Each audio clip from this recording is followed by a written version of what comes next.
Bonjour et bienvenue sur ma chaîne YouTube. Je me suis Marie et je me suis fixé comme objectif d'amener de la visibilité aux auteurs et aux autrices, des idées de lecture aux lecteurs et aux lectrices et qui sait, de se faire remarquer par les maisons d'édition. Le premier livre que je veux vous présenter, je viens tout juste le recevoir, il s'appelle « Il pleuvait sur la ville » de Madi. Alors, je vous lis le 4e de couverture. Vendeuse en téléphonie, passionnée de peinture, Clarisse accède aux fonctions de manager dans sa boutique. Cette promotion professionnelle la contraint à collaborer avec Andy, le frère jumeau détestable de son petit ami de lycée. Elle essaye de maintenir une attitude froide et réfléchie dans son métier, comme dans sa vie personnelle, mais la nature décide de se réveiller et de bousculer le monde. En ce début de printemps, à Marseille, cela fait des jours qu'une pluie diluvienne s'abat sur la ville. L'eau inonde les rues et la mer Méditerranée submerge le vieux port. Le courant emporte tout sur son passage, obligeant Clarisse, son collègue de travail et quelques inconnus à se battre contre cette catastrophe climatique dans l'unique but de préserver leur vie. Clarisse se révèle alors dotée d'un instinct de survie jusqu'alors insoupçonné. Elle va déployer des qualités de meneuse pour mettre à l'abri, alimenter, soigner et garantir la sécurité d'une vingtaine d'individus. Parviendra-t-elle à sauver tout le monde ou aller quand tout est englouti? Combien de temps le groupe restera-t-il au-dessus des flots? Originaire de Marseille, Madi réside à Nice depuis de nombreuses années. À l'âge de 10 ans, elle découvre la lecture avant de s'adonner à l'écriture. 3 ans plus tard, son désir d'écriture vient essentiellement de son caractère introverti. Enfant malade, elle développe rapidement son imaginaire et son intelligence. Consciente des difficultés que représente le métier d'écrivaine, mais surtout atrocement timide et sensible, elle met des années à se perfectionner, s'affiner et finalement se lancer en publiant ses romans. À l'instar de l'héroïne de son roman, Il pleuvait sur la ville, elle pratique longtemps un métier alimentaire. Elle s'en rend malade, littéralement. Elle réalise donc que son bonheur et son épanouissement personnel résident pour l'essentiel dans ses temps d'écriture. Voilà, donc c'est un super livre de Madi avec une très très jolie lettre que je garde pour moi. Je vous encourage à acheter ce livre et à lire son histoire parce que je pense qu'elle y a vraiment mis tout son cœur et toute sa sensibilité. Le livre suivant est en fait un livre qui a gagné les petits concours PAL que j'organise chaque mois dans le groupe Facebook lecteurs, auteurs et éditeurs. Il s'agit Les Cris du tableau de Florence Michaud. Alors, Florence a du coup gagné une petite vidéo de présentation de son livre. Ce n'est pas cette présentation-ci, je vais faire une autre présentation, mais je tenais à la mettre dans mon unboxing ici de fin octobre, car c'est aussi un très beau livre. Alors, je vous lis le 4e de couverture. Déambulation originale à travers ces 7 courtes histoires pour vous évader de votre quotidien. Laissez-vous imprégner par toutes les nuances de ces tableaux, tantôt sombres, drôles, un peu folles, souvent poétiques, parfois dramatiques. La palette est riche. Vous voyagerez les yeux et le cœur grand ouvert dans le temps, sous plusieurs latitudes et différents angles. Le tout relié par un fil multicolore et ténu qui peut chahuter, amuser, déconcerter jusqu'à la dernière ligne. Alors, née à Montpellier, résidant dans le Tarn, Florence Michaud a connu un parcours professionnel varié et atypique, secrétaire dans l'armée de l'air, co-dirigeante d'une maison de la presse et gérante d'une agence postale. Elle s'est ensuite formée à diverses techniques thérapeutiques pour accompagner les personnes en demande de mieux-être. C'est donc tout naturellement que son premier livre de développement personnel, Les portes de l'harmonie, a vu le jour. Se prenant au jeu de l'écriture, l'auteur se dévoile dans un autre style avec ce recueil de nouvelles. Voilà, donc Les Cris du tableau de Florence Michaud. Et donc c'est un livre qui contient des nouvelles. Ça se lit relativement rapidement et donc du coup, ça se relit aussi très facilement. Un autre livre qui a gagné le concours de la PAL d'automne, donc sur le groupe Facebook lecteurs, auteurs et éditeurs, c'est Once Upon a Crime de Julien Rochard. Donc là aussi, je viens de trouver un super petit scénario pour une petite vidéo de promotion. Je ne vous dis que ça. Surveillez bien vos réseaux sociaux. Alors, l'histoire donc de Once Upon a Crime, je vous lis le 4e de couverture.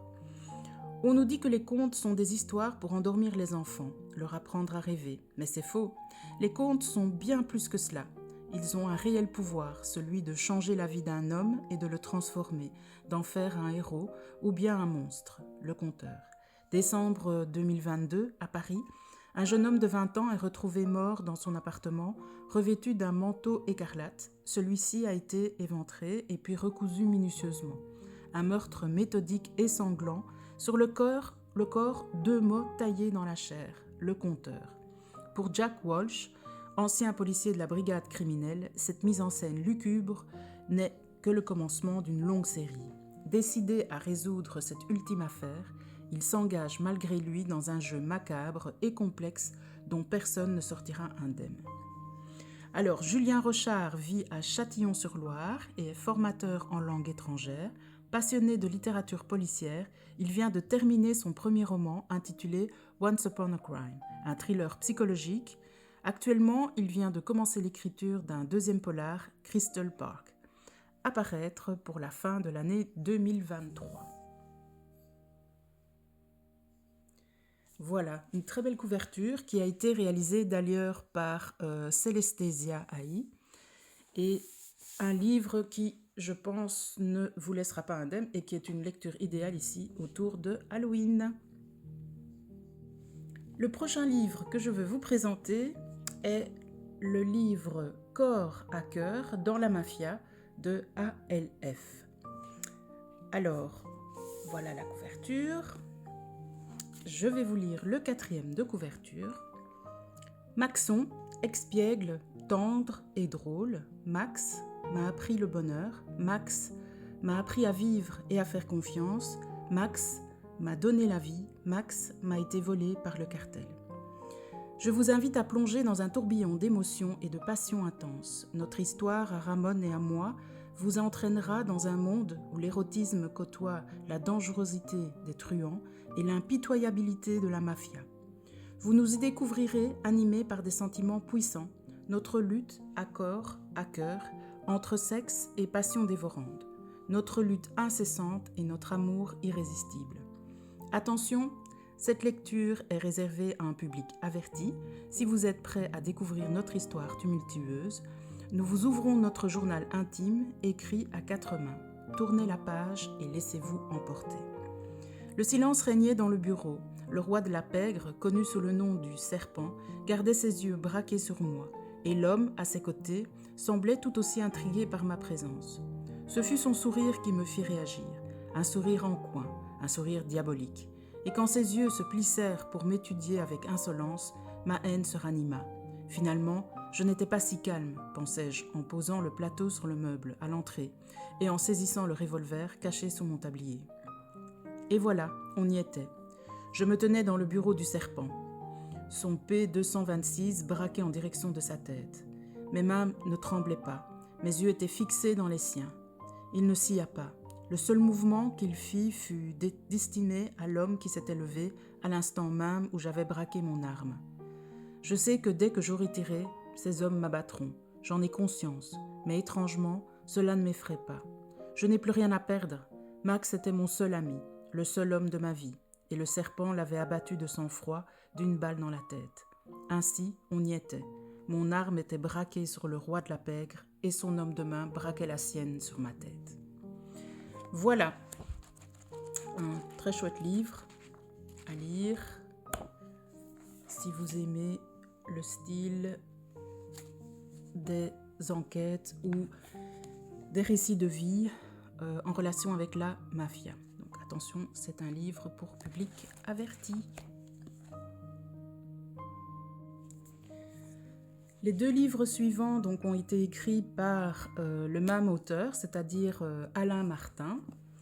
Il s'agit de Un pied devant l'autre et Entre-jeux aux éditions Memory.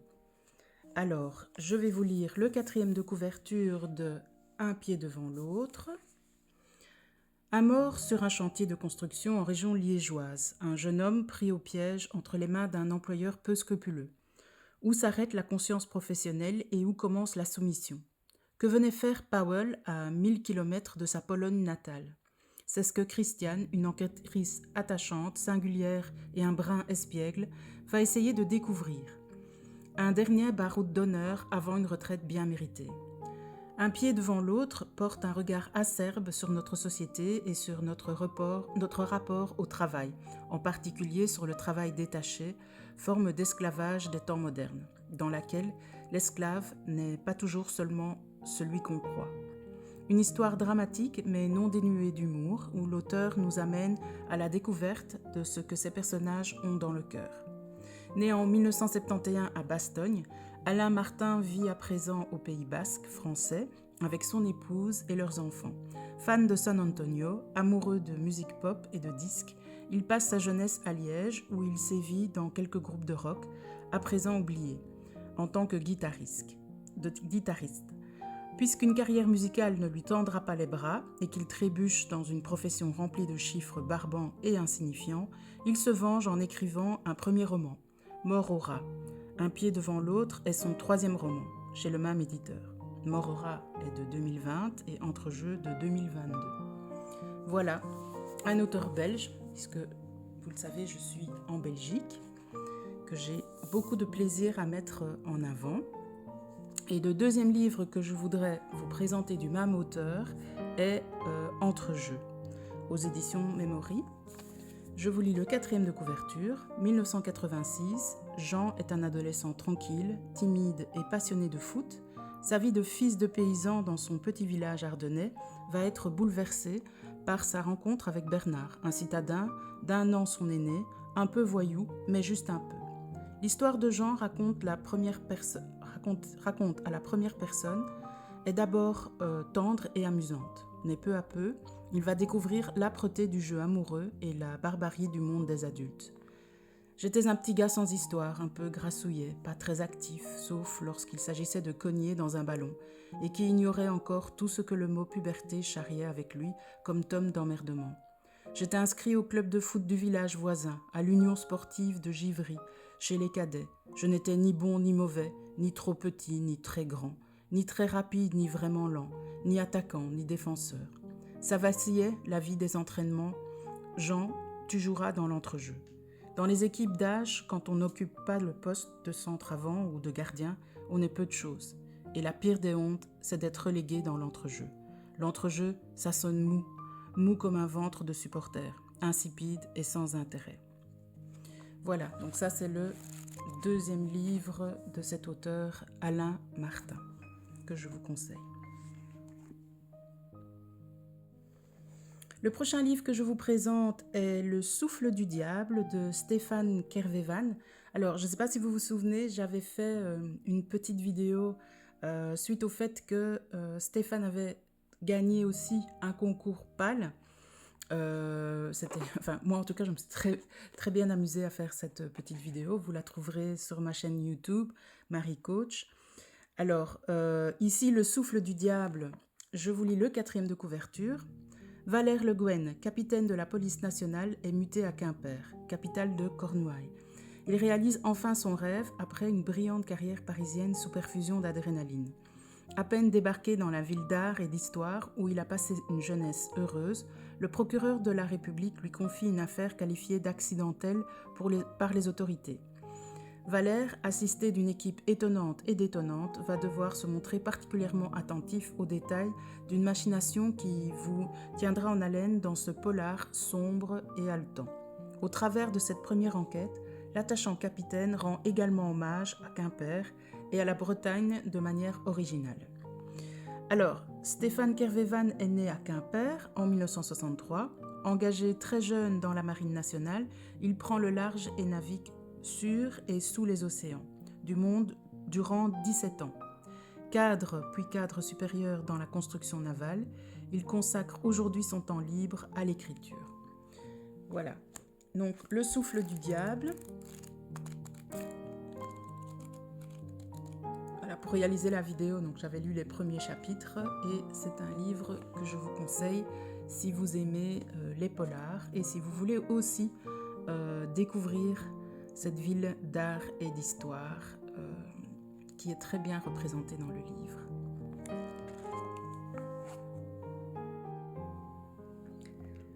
Le roman que je vous présente, le suivant, donc, est dans un tout autre genre. Vous savez que j'aime bien mélanger les genres entre eux. D'ailleurs, dans la plupart de mes pales, tous les genres sont mélangés. Alors, il faudrait que dans ma bibliothèque, un de ces quatre, je mette mes livres un petit peu par genre, mais je trouve que c'est quand même assez compliqué, puisqu'il y a des livres qui sont dans plusieurs genres en même temps. Alors, je vous présente donc Géorgie de Géorgie Osvan, Isolde de Penmark, La tapisserie du destin. Je vous lis le 4e de couverture. Ah oui, j'ai oublié de dire que le livre était paru aux éditions Vlad. Isolde de Penmark est un récit d'aventure et d'amour passionné qui conduisent les personnages à se confronter à des choix difficiles. Imaginons qu'à la suite d'un cataclysme de grande ampleur, les pays celtes soient séparés du reste du continent et qu'une société se soit développée avec ses propres technologies. Une société où les architectes ont sauvé les habitants de la submersion. Une société où la classe sacerdotale des druides est confrontée à la concurrence d'une nouvelle religion. Imaginez une société où une jeune fille future druidesse voit son destin contrarié par de nouvelles règles particulièrement misogynes. Face à un monde qui lui est hostile, son combat sera rude, mais Isolde possède des armes puissantes et une qualité, la patience, qui lui permettra de modifier la tapisserie de son destin. Face aux héros mythiques que sont Tristan et Iseux aux blanches mains, semble n'avoir existé que pour favoriser le destin des deux amants. Cependant, désormais dénommée Isolde, elle se révèle en tant qu'initiée, et cela fera toute la différence pour retrouver son chemin vers la liberté. Voilà ce livre avec une chouette couverture. J'avais reçu un petit mot que je vous conseille. Géorgie Osvan, Isolde de Penmark, La tapisserie du destin.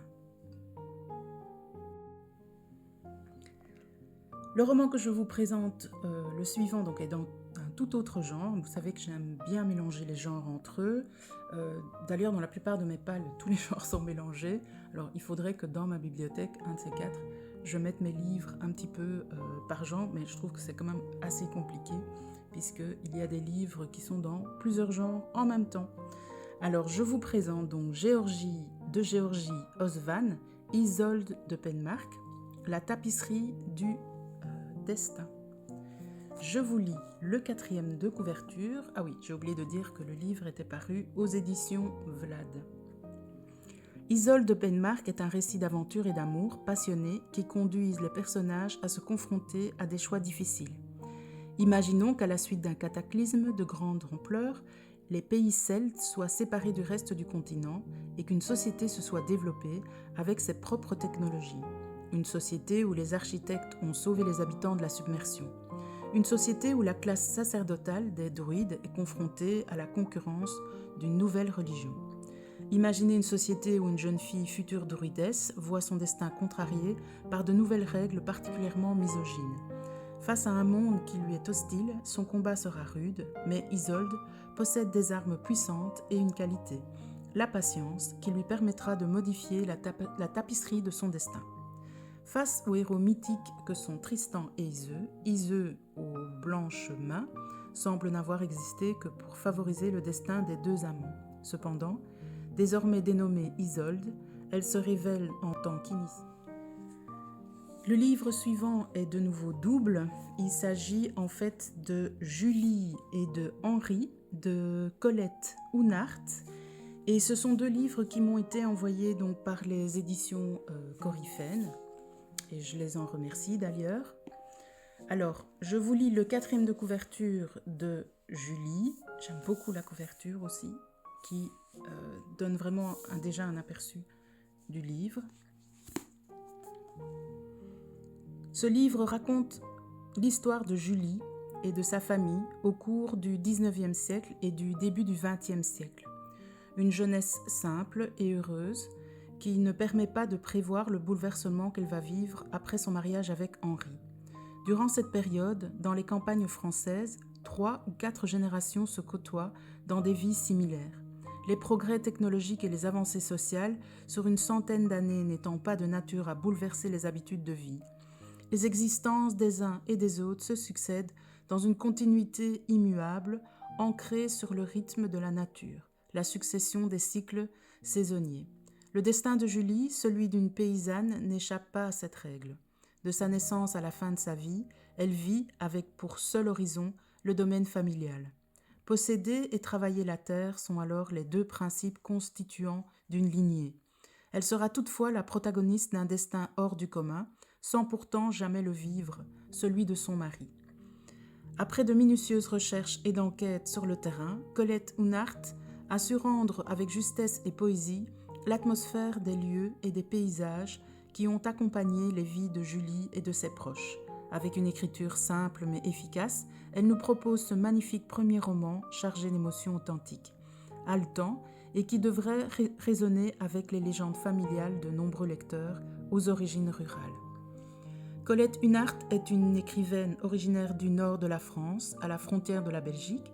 Sa vie d'adulte débute à Nancy, puis à la trentaine, elle quitte la Lorraine pour se fixer en Auvergne, à l'orée du mont du Forêt. Elle y vit toujours. Voilà, donc ça c'est pour Julie.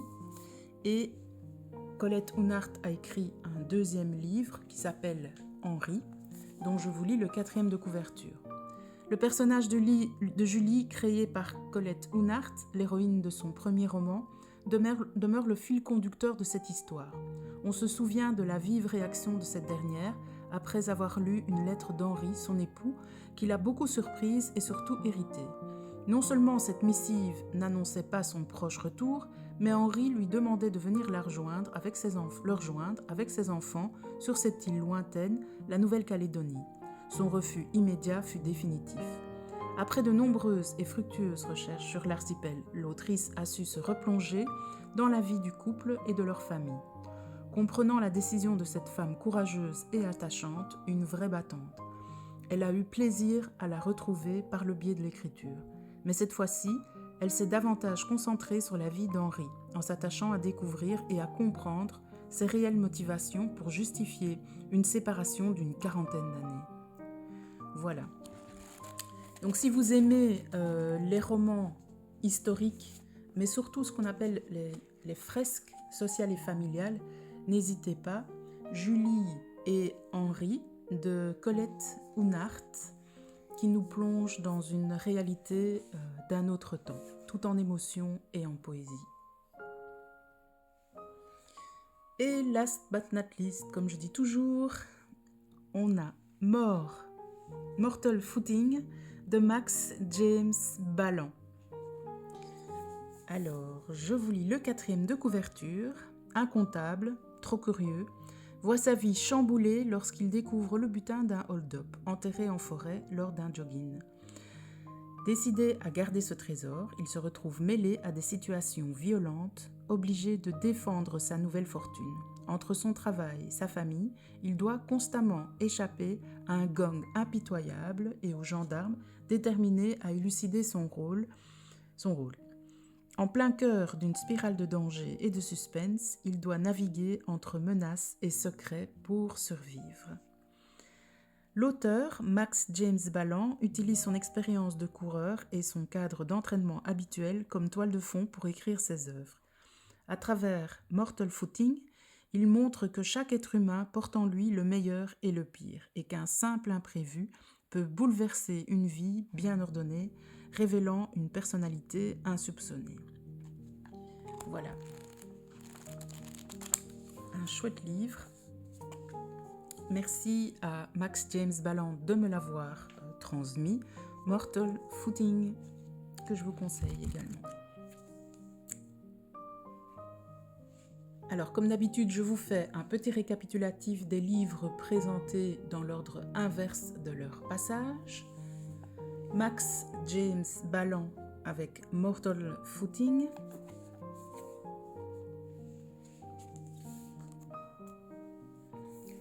Julie et Henri de Colette Unart.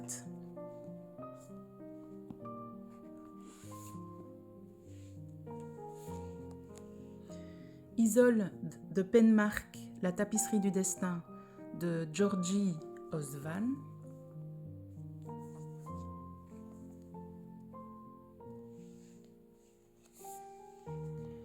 Le souffle du diable de Stéphane Kervévan.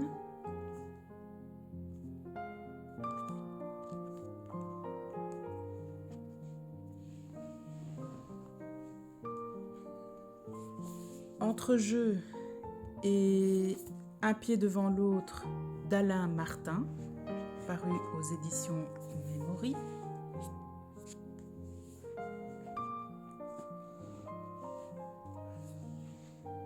Corps à cœur dans la mafia de ALF.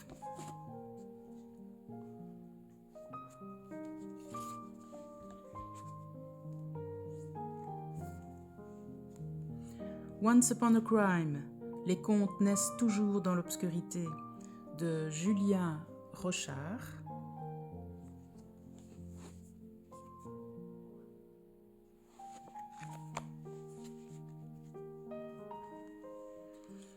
Les cris du tableau de Florence Michaud, un recueil de nouvelles.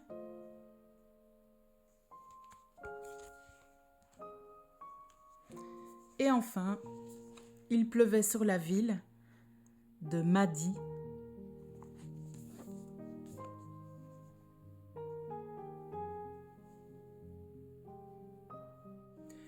Merci de m'avoir écouté pour cet unboxing de fin octobre. Vous pouvez toujours m'envoyer vos livres en demandant mon adresse via mon adresse mail que vous trouverez en commentaire.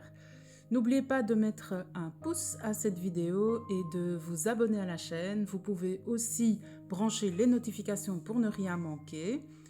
Retrouvez-moi sur le groupe Facebook lecteurs, auteurs et éditeurs et n'hésitez pas à mettre un commentaire et à partager cette vidéo sur vos réseaux sociaux. Un grand merci et à très bientôt.